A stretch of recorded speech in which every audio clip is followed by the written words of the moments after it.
Ahí sí. Hola Javi, ¿cómo estáis? Hola María José, ¿bien y tú? Bien, bienvenida a este espacio de conversación. Te doy las gracias por estar acá y la idea es que podamos como revisar temas como de resiliencia, qué hace una persona resiliente frente a frente a un trauma y cuáles son como pasos claves para poder superar una situación difícil. ¿Ya? Perfecto, súper bien Entonces para niños y adultos. sí, entonces la idea es que vayamos construyendo entre las dos como desde nuestras experticias, compartiendo en el fondo definiciones, conceptos y puntos como importantes del tema. Ujú. ¿Te tinca que empecemos como por explicar lo que es un trauma? Ya, Ya. súper, ¿Parto yo y tú me complementáis? súper, sí. Ya. El trauma en general es definido como un impacto, ¿no es cierto? Un factor estresor que excede las capacidades de reacción y de respuesta de esa persona que lo recibe, en el fondo. Es algo que sobrepasa toda capacidad del ser humano en ese momento de poder hacer frente a esa situación como y salir sin ser dañado, en el fondo. Sí, ahí yo le agregaría que también el trauma es una situación que marca un antes y un después. Como que Totalmente. rompe la continuidad, como que tu vida se viene dando en una lógica y de pronto ocurre un evento que rompe esa lógica y tú quedas como mirando al sudeste. De todas maneras, como lo que se conoce como una parálisis, ¿no es cierto? Como cuando a alguien le ha pasado a nosotras mismas también alguna situación difícil, como la primera respuesta es como una parálisis, ¿no es cierto? Muchas veces corporal, pero también como tú dices de la temporalidad, que hay una vida que se corta de lo que se venía dando, un cierto sentido que se pierde en ese momento tan disruptivo, ¿verdad? Claro, es como que si lo ponemos en un ejemplo más concreto para que las personas se lo puedan representar, a mí me gusta como usar la metáfora del terremoto, que es algo que viene, irrumpe de un momento a otro y que claro, no tenemos cómo enfrentar esa situación y tenemos que quedar ahí medios quietos, paralizados hasta que pase y luego hay que reconstruir la lógica, el sentido, rearmarse lo que se cayó, como una fractura también. Exacto. Bueno, y por otra parte, la resiliencia, la capacidad de salir adelante también es un término que emerge desde la física, ¿verdad? Que es la posibilidad de que un objeto vuelva, después de un impacto, a su estado anterior.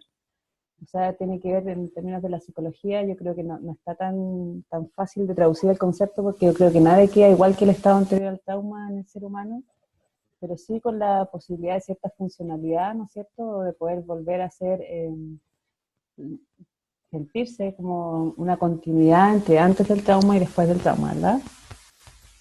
Claro, como este ejercicio de rearmar la estructura que hablábamos que se cae a partir del trauma. Lo que la resiliencia es esa capacidad de volver a montar la estructura que se derrumbó. Claro, y con un buen proceso de resiliencia también pueden haber un montón de aprendizajes que puedan rediseñar esa infraestructura, esa arquitectura, de una manera distinta como estaba organizada antes también. También da la posibilidad al sistema de esta crisis de encontrar nuevas formas, nuevos estados. Claro, y finalmente hacerse más flexible y más fuerte para el próximo movimiento, El para el próximo próximo remesón. terremoto. Claro, para los Exacto. próximos Hay terremotos. un fortalecimiento del sistema, ¿no es cierto?, para poder desarrollar ciertas herramientas que permitan hacer frente de mejor manera a sucesos como este tipo, ¿cierto? Hay como una transformación, digamos así, del daño por aprendizaje que genera como cierto bagaje que permite enfrentarse mejor a otras cosas. Sí, y ahí a mí me gusta ocupar también la metáfora del junco, como esta canción Resistiré, que el junco es este palito que se dobla y que vuelve luego a su posición, que no se quiebra, porque Ujú. tendemos nosotros de pronto a asociar fortaleza con rigidez, con dureza, y yo creo que la fortaleza precisamente también radica en la flexibilidad, y es esa flexibilidad la que da esta capacidad de aprender. Exacto. Es un factor más avanzado adaptativo en el fondo, que se puede adaptar mejor a distintas superficies, a distintos escenarios, porque tiene más herramientas para moverse en el fondo. Sí, exactamente.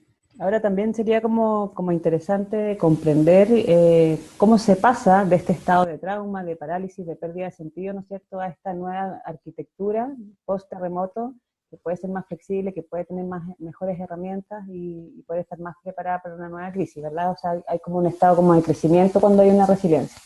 Ujú. Como la idea es como también que podamos mirar cómo pasamos de ese estado a otro estado, cómo lo hemos pasado nosotras, cómo ayudamos a ciertas, ¿no es cierto?, a las personas como a pasar de ese lugar a ese otro avance, ¿cierto? Claro, como operacionalizar de alguna manera este proceso desde el trauma hasta el trauma como el punto A, el proceso de resiliencia y el aprendizaje como punto B. Quizás lo podríamos representar así. Exacto. Sí. Entonces, que podamos pensar que hay en ese espacio intermedio, qué procesos se dan, y alguna de las cosas que habíamos pensado es que es súper importante que se dé esa recuperación en un vínculo, porque es un estado que es muy vulnerable, ¿no es cierto?, de la persona que vive este trauma, que es un estado muy vulnerable y de parálisis, por lo tanto necesita como cierta contención o un espacio protegido para poder enfrentarse a todas las sensaciones que exceden su capacidad individual de enfrentarlas. Claro, es un vínculo que además de acompañarte, te ayuda a procesar y a elaborar, como que te ayuda a masticar también la experiencia. Y ese vínculo hablábamos de que podía ser un vínculo real, entre comillas, o un vínculo espiritual. Y por eso que también a veces la espiritualidad o la religión es tan sanadora para muchas personas, porque encuentran ahí justamente ese lugar de amparo. Claro, que tiene que ver con un sentido también, ¿no? Sí, claro, con el sentido de aprendizaje que hablábamos hace un ratito, que se le da a estas experiencias que nos atraviesan. Todos queremos pensar que podemos aprender algo de ellas. Claro, pero el tener como un territorio, ¿no es cierto?, es en ese vínculo o en esa espiritualidad, da la posibilidad como de trascender esa escena del trauma, que ya no hay solamente trauma, sino que además hay un vínculo o algo que te puede sostener, o un sentido más allá de esa experiencia y deja de ser como lo único en el escenario. Claro, importante como aludir a que finalmente uno en soledad sería mucho más difícil poder activar esta función o poder en el fondo ser resiliente e integrar una situación traumática. Probablemente cuando te quedas solo con un trauma es que sigues funcionando en la misma lógica del trauma, Ajá. como repitiendo ciertos patrones y actualizando en el mundo una y otra vez esta herida o este dolor o esta situación traumática que no has podido finalmente asimilar. Claro, como para poner una metáfora ahí, siguiendo la lógica de las metáforas, es como ponerse como los anteojos del trauma y, por ejemplo, si a mí me asaltaron, estar viendo ladrones en todos lados, posibilidades potenciales asaltos, y veo la vida desde ese temor, desde ese desconcierto y desde esa dolencia, en el fondo, que genera el evento. Entonces, a propósito de un proceso de reparación, de poder ver otras cosas más allá de ese trauma, se abra ese abanico, tiene que ver también con sacarse esos anteojos y poder experienciar de nuevo la vida desde un punto neutral y no desde el movimiento traumático. Exactamente, sí. Sí, y eso en el vínculo y en la reparación, como dices tú, a mí me parece que el espacio terapéutico es un vínculo que posibilita esa reparación. Es súper importante, yo creo que es difícil hacer un proceso de resiliencia sola porque finalmente el trauma te conecta con vulnerabilidad y la vulnerabilidad es difícil que pueda ser autosustentable. Siempre es importante como un apoyo distinto, como decías tú, la espiritualidad o un vínculo terapéutico, o ambos, familiares también, un montón de vínculos que permitan asumir esa vulnerabilidad. No hay como una defensa, si está solo se defiende esa vulnerabilidad porque tiene que seguir funcionando, no se puede permitir ese espacio de apertura de esos dolores. En el fondo. Y eso es bien contrario a la lógica que ha predominado durante mucho tiempo, que yo creo que ahora en estos tiempos se está ablandando, pero a mí todavía me pasa mucho que las personas tienen esta idea de que deberían resolver sus problemas solas y que Claro, deberían adaptarse solas y que deberían sanarse solas y que en el fondo no deberían necesitar ayuda, acompañamiento ni ningún espacio de contención de ningún tipo.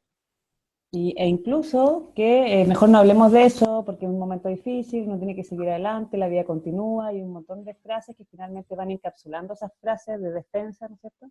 Van encapsulando ese episodio y eso va generando daño interno, o sea, no porque no se hable o nos saltemos ese tema, o no nos duele como en el presente, significa que eso desaparece, o sea, eso necesariamente tiene que ser reparado para que deje de tener ese efecto vital de ver la vida desde ese prisma.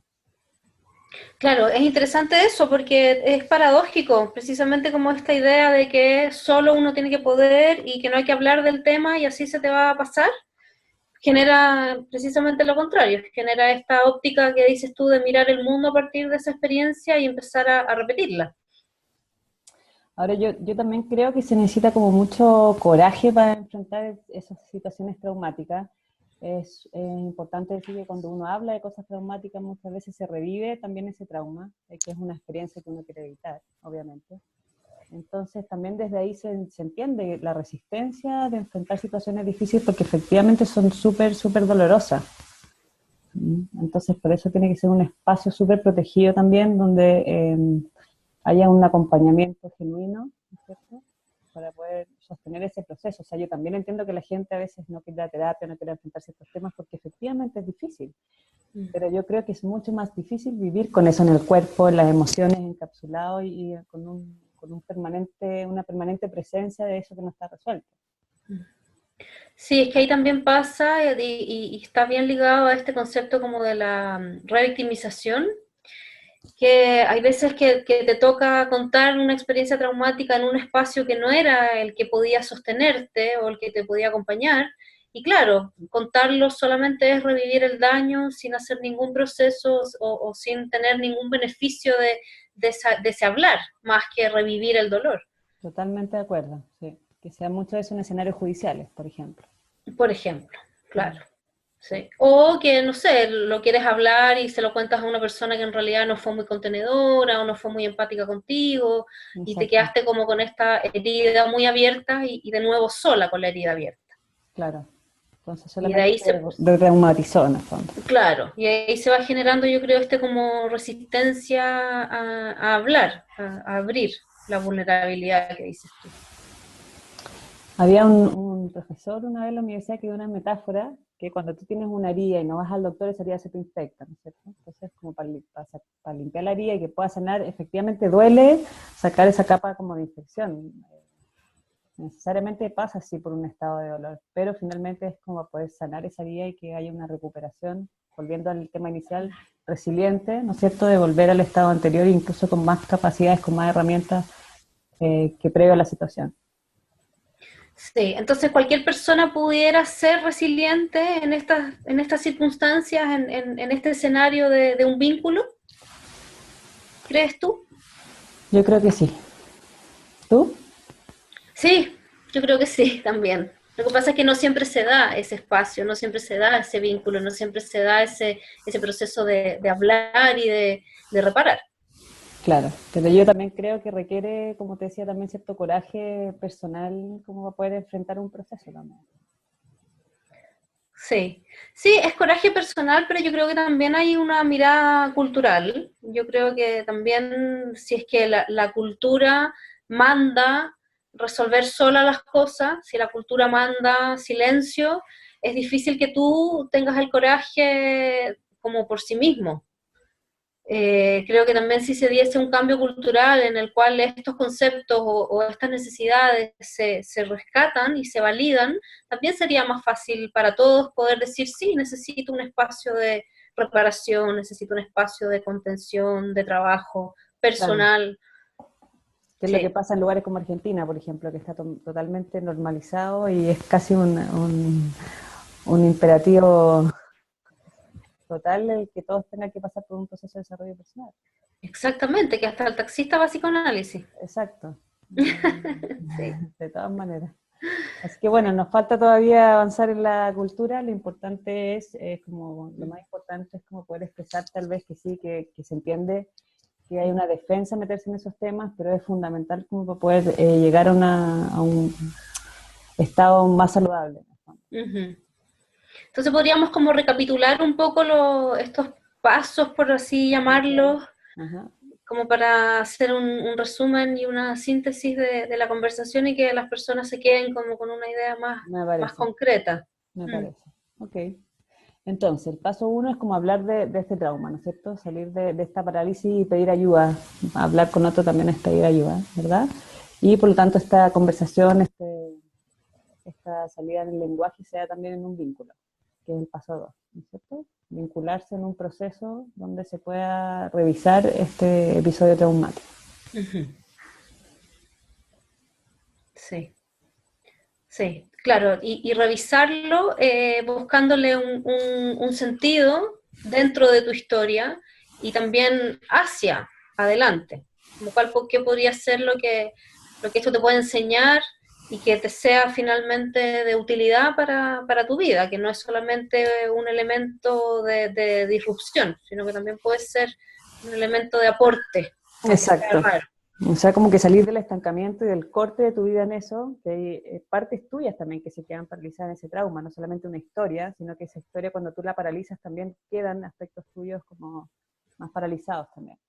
Entonces, liberar ese sentido permite también una reconstrucción temporal de esa situación. Claro, y te permite también salir de esta identificación que dices tú con un aspecto dolido, herido, dañado. Exacto. Sí. Y así aparece también, que tenemos aquí en el lugar número 5, el reencuentro con uno mismo, en el fondo. Uh-huh. Sí, y cuando hablábamos nosotras, cuando conversamos, preparando esta conversación, recuerdo que en este encuentro con uno mismo hablamos de la honestidad, como de encontrarnos con nuestras verdades, de frente, cara a cara, y hablar con esa verdad, con toda la honestidad y la sinceridad necesaria para poder superarla también. Mm. Y también yo creo que cuando hay un trauma hay como cierta enajenación en el sentido que todo se transforma en trauma. También ese reencuentro con que volver, más allá de lo traumático, volver a encontrarte contigo, ¿no? Sí, Con esa sí. verdad que te dolió, que dónde te dolió, que tiene que ver con tu pasado, que te afectó de esa manera, porque este trauma se da en una historia, se te toca ciertos puntos también que hay que mirar previos al trauma, en el fondo también hace más crisis de cosas que ya estaban inconclusas. Sí, y ligado a lo mismo también, es muy común que cuando uno recuerda una situación traumática, como que recuerda todo un periodo de la vida en círculo Seguido, o en relación exacto. solamente al trauma. Es como que si fuese solo eso lo que viví. Y en Eso. realidad también pasaron otras cosas y seguramente también pasaron cosas buenas, pero las olvidaste. Claro, puedes rescatar dentro de ese terremoto qué cosas no se cayeron, qué cosas se mantuvieron, qué otras cosas habían girando ahí en torno a eso, ¿no es cierto? A las fracturas. No todo se Exactamente. fracturó. Exacto, sí, muy importante también es en ese reencuentro contigo como encontrarte con el lado sano de ti. Claro, el que te permite salir adelante, tus herramientas, tus recursos, o sea, las personas resilientes también han tenido una búsqueda de cuáles son sus recursos para enfrentar la situación. Exacto, sí, súper importante también eso. Sí. Uh-huh.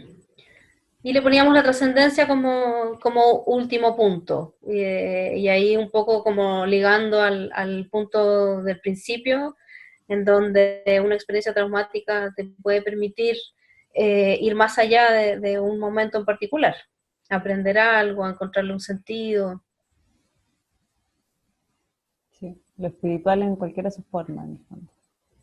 Exactamente. La espiritualidad entendida como experiencia. A mí me gusta entender la espiritualidad así, como experiencia de vida. Súper, Sí. súper. Una revisión exhaustiva express. Sí, una revisión exhaustiva y una invitación también a que las personas se atrevan a compartir sus dolores, se atrevan a activar esta función resiliente en un espacio contenido, amoroso, y ayudado también a digerir y asimilar lo más difícil de la vida. Y se permitan el amor propio de proveerse esa experiencia de poder salir del dolor. Exactamente. Y que se den un espacio de reparación. Exacto. Ya, Javi, súper. Ya, José, un gusto, estamos en contacto. Estamos en contacto. Chao, gracias. Chao.